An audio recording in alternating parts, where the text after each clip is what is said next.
ဖွားခါခလေးတွေကိုမိုးဝါနာထေကတီတီနဲ့မောင်ဝီရဲ့ဇက်လန်းကိုပြောတယ်ဇက်လန်းကိုကြားပြီးနောက်ခလေးတွေအလုံးကြောက်ရွံ့သွားကြပေမဲ့မင်းကလေးနဲ့တယောက်ဖြစ်တဲ့မိုးဝါနာတယောက်ပဲမကြောက်ပဲနေတယ်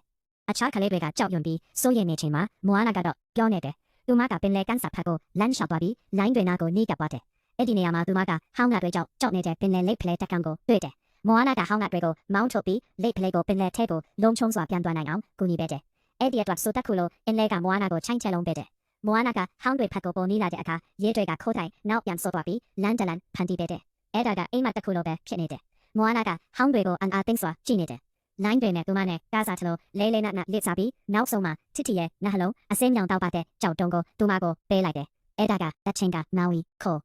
UK တဲ့အရာပဲဖြစ်တယ် Flying Dragon လူတယောက်ရဲ့အတန်ကိုထပ်ကြားလိုက်တာနဲ့မိုးဝါနာကိုချက်ချင်းကန်ပေါ်ကိုပြန်တင်ပေးလိုက်တယ်ပင်လယ်ကဘာမှမဖြစ်ခဲ့တယ်လို့ပုံမှန်တိုင်းပြန်ဖြစ်သွားတယ်တောက်ပါနေတဲ့ကြောက်တုံးကမိုးဝါနာလက်ထက်ကနေလွတ်ခဲ့ပြီးကနာနာကကြောက်ခက်တွေပေါ်ကိုခတ်သွားတယ်အဲ့ဒီအချိန်မှာမိုးဝါနာရဲ့အဖေရောက်လာပြီးသူမ